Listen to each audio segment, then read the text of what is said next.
네, 목요일입니다. 말씀으로 또 기도하면서 하루를 시작하기를 원합니다. 기도합니다. 사랑의 주님, 하루의 선물을 주셔서 감사합니다. 이 하루도 주의 말씀으로 복되게 살기를 원하며 기도함을 통하여서 주의 능력으로 덧입는 복된 시간이 되기를 원합니다. 이 시간에 복을 내려주시고 오늘 하루 참으로 생명의 길, 복된 길 갈 수 있도록 은총 내리고 주옵소서. 예수님의 이름으로 기도드립니다. 아멘. 예, 오늘 읽을 말씀은 잠언 25장부터 27장까지 말씀입니다. 특별히 25장부터 29장까지 큰 묶음으로 잠언 이 특징은 25장 1절에 이런 말씀이 있습니다. 이것은 솔로몬의 잠언이요 유다 왕 히스기야의 신하들이 편집한 것이다 라고 나와 있습니다. 히스기야 때 솔로몬의 이러한 잠언을 편집한 것이 꾸름으로 되어 있는 것이 25장부터 29장까지의 이 내용입니다. 목적은 히스기야 때 신흥 강국 아수르를 대항하기 위해서 참 다시 한번 민족 중흥을 일으키려고 하는 이런 거대한 비전들을 가졌습니다. 민족 중흥을 하기 위해서는 여호와 신앙을 다시 회복하는 것이고 또 그 최정성기 때인 솔로몬이 했던 이런 격언들 또 지혜서들을 다시 한번 편집하고 다시 한번 정리하고 다시 한번 배포해서 정말 이스라엘 다시 한번 민족 중흥의 역사를 다시 이루고자 하는 이런 마음으로 이 잠언 말씀이 이렇게 편집되었습니다.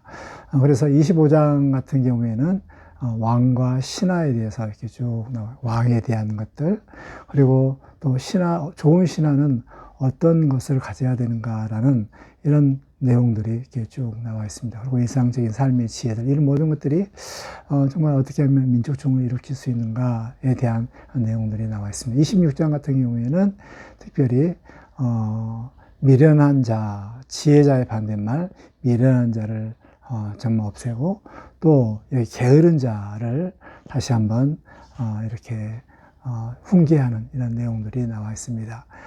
그리고 그 이후로 사회의 악을 끼치는 자들에 대해서 이런 자들은 사회의 악을 끼치는 자들, 이런 자들을 교훈하기 위해서 나와 있고 27장에서는 이제 대부분 그 일상의 삶과 친구에 대한 관계들의 내용들이 나와 있습니다.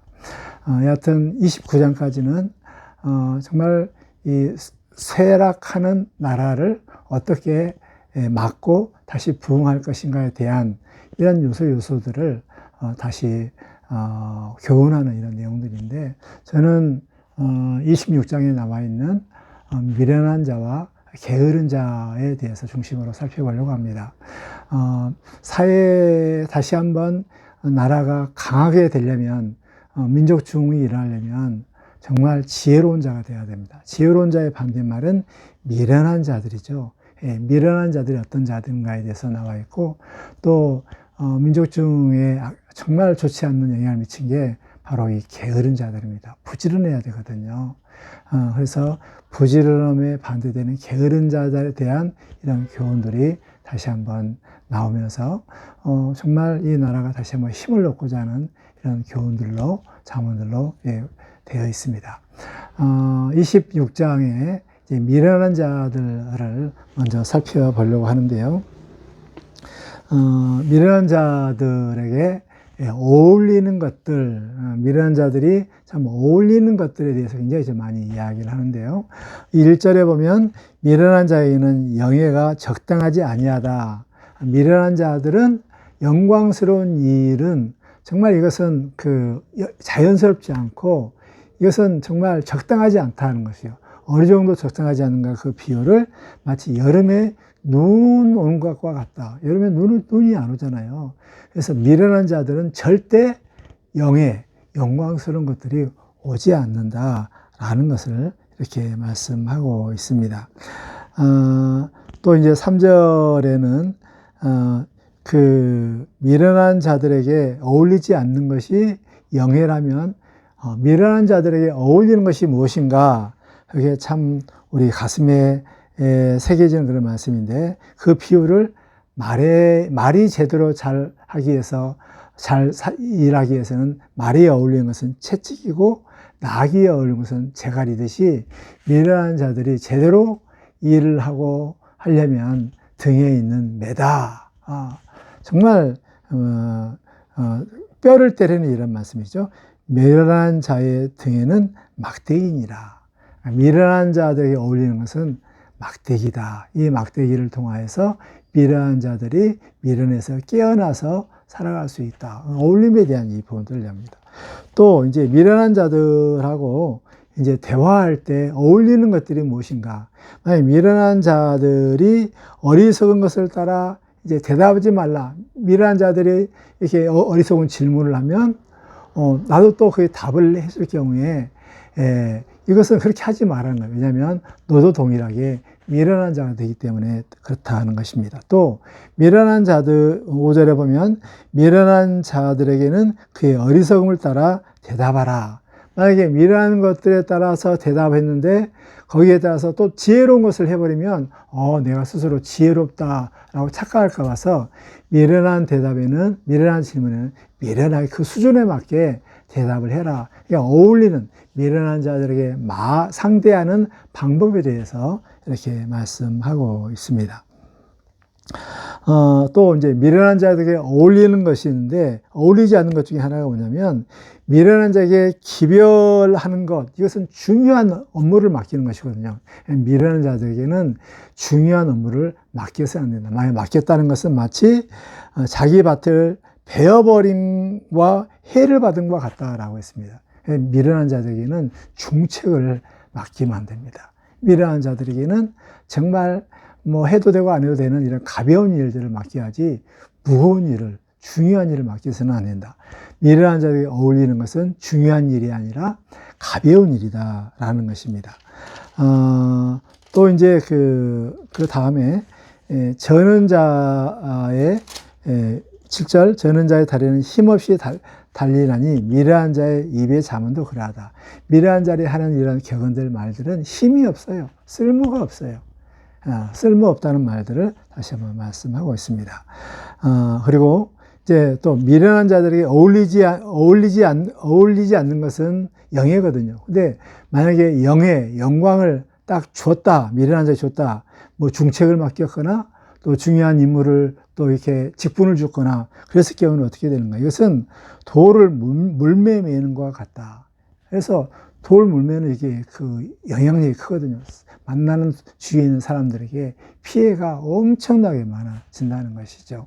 미련한 자에게 영예를 준다는 것, 이것은 위험천만한 것이다 라는 것을 우리에게 시사를 하고 있습니다.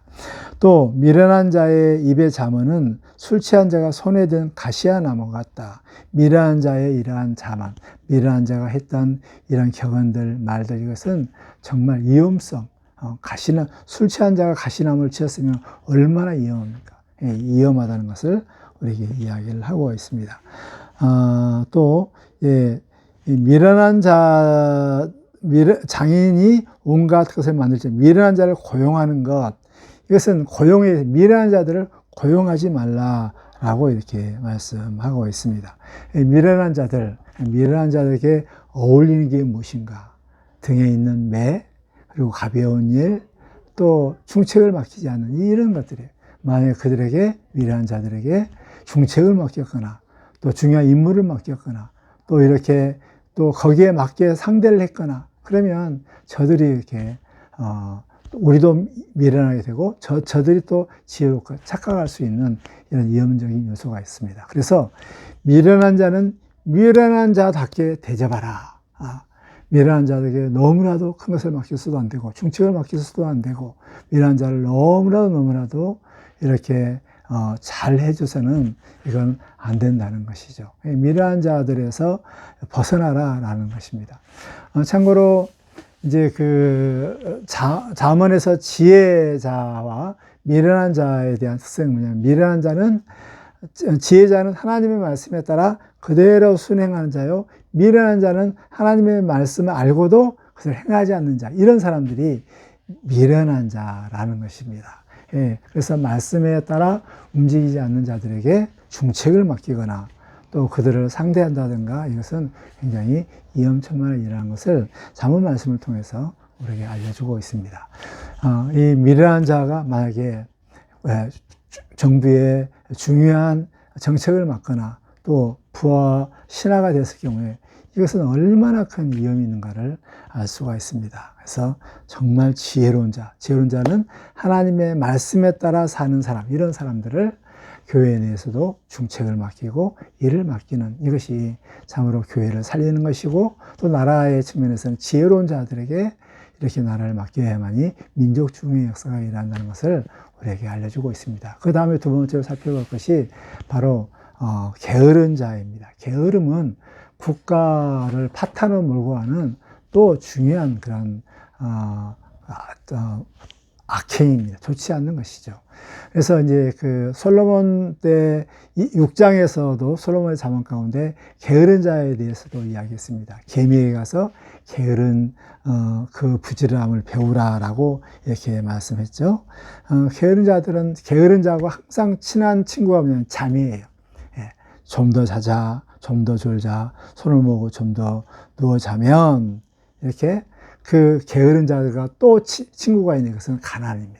게으른 자는 잠이 친하고 또 가난이 바로 이웃사촌 늘 가까이 따른다는 것을 우리가 알 수가 있는데 또 24장에 보면 또 게으른 자에 대해서 나와 있는데 내가 게으른 자의 밭과 지혜 없는 자의 포도원을 지나본 즉 막 가시덤불이 엉망으로 다 전부 퍼졌고 그 집에 거친 풀로 덮여서 또 돌담을 무너지고 이렇게 살아서는 안 되겠다라고 이렇게 훈계를 받았다고 했습니다.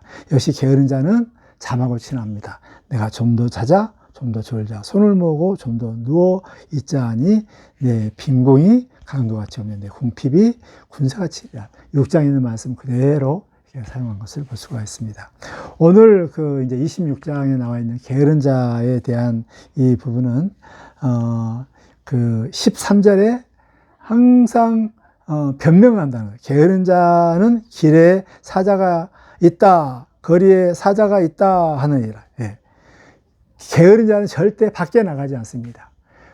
밖에 나가지 왜 안 나가느냐 그러면 길거리에 사자가 있는데 어떻게 나가냐 핑계를 대는 거예요. 길거리에 사자 없어요. 없는 것을 있다고 이렇게 핑계를 대면서 말도 되지 않는 이런 걸 하면 자기의 집에 있는 것을 합리화하는 이런 게으른 자이라는 모습을 볼 수가 있습니다. 또 게으른 자들은 정말 그래서 활동 반경이 좁은데 그 비유를 14절에 문짝이 돌저기를 따라서 도는 것 같이 게으른 자는 침상에서 도니라. 문짝이는 항상 그 자리에서 뱅뱅 돌잖아요. 활동 반경이 굉장히 좁습니다. 게으른 자도 활동 반경이 아주 좁습니다. 그 활동 반경이 어디냐면 침상입니다. 침상에서 도루룩 침상에서 맴도는 것이 바로 게으른 자의 이러한 모습입니다. 게으른 자는 항상 잠하고 친하다고 했습니다. 게으른 자는 항상 가난하고 친하다고 이렇게 다시 한번 이야기를 하고 있습니다. 또 이 게으른 자들은 얼마나 한심한가 참 너무나 기가 막힌 이런 말씀입니다. 15절 게으른 자는 그 손을 그릇에 놓고도 입으로 올리기를 괴로워하느라. 아니 그냥 손에 음식을 넣으면 이렇게 올리면 되잖아요. 근데 이것조차도 올리기를 싫어하는, 괴로워하는 정말 게으른 자의 참상을 이렇게 볼 수가 있습니다. 또 더 심각한 것은 뭐냐면 이 게으른 자는 사리에 맞게 대답하는 사람 7보다 자기를 지혜롭게 여기니라. 착각을 하고 있는 거예요. 정말 7 사리에 맞게 대답하는 7보다 이것은 최고의 지혜자거든요. 근데 그들보다 내가 더 지혜롭다고 이렇게 큰 착각 속에 사는 사람이 바로 이 게으른 자입니다. 그래서 자기의 식대로, 자기 방식대로, 자기의 테두리 안에서 늘 머물러 있는 사람, 이 게으른 사람. 이런 게으른 사람들은 국가를 어떻게 재건하고 국가를 다시 한번 힘을 하는데 정말 이렇게 어려운 이런 사람들이죠. 다시 한번 오늘 하루의 삶을 살 때 정말 미련한 자가 되지 않도록, 미련한 자는 하나님의 말씀에 따라 움직이는 사람이 지혜로운 사람이고 미련한 자는 하나님의 말씀에 따라한 자 알면서도 지나면서 그것을 행하지 않는 사람, 이게 미련한 자입니다. 이런 미련한 자들에게 되지 않도록 말씀에 따라 움직이는 우리가 됐으면 좋겠고, 게으름, 이것은 정말 빈궁이, 가난이 군사같이 이르게 됩니다. 게으른 자들 대책이 없습니다. 정말 대책이 없는 사람들이, 하나님도 대책이 없는 사람이 게으른 사람입니다. 부지런히 자기 일들을 정말 충실하게 감당하는 오늘 하루의 삶이 되시기를 주의 이름으로 축복합니다.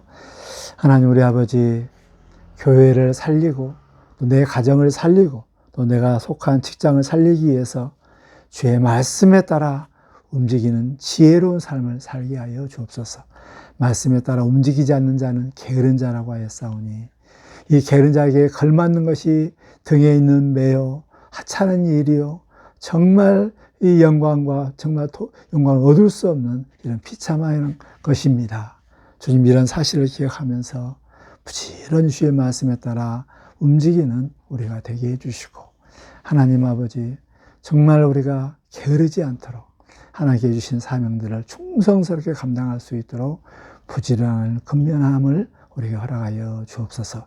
특별히 하나님의 나라에 대한 열정을 우리에게 허락하여 주시고, 그 목표를 허락하여 주시고, 이 목표를 그리고 열심히 달려가는 우리의 삶이 되게 하여 주옵소서. 예수님의 이름으로 기도드립니다. 아멘.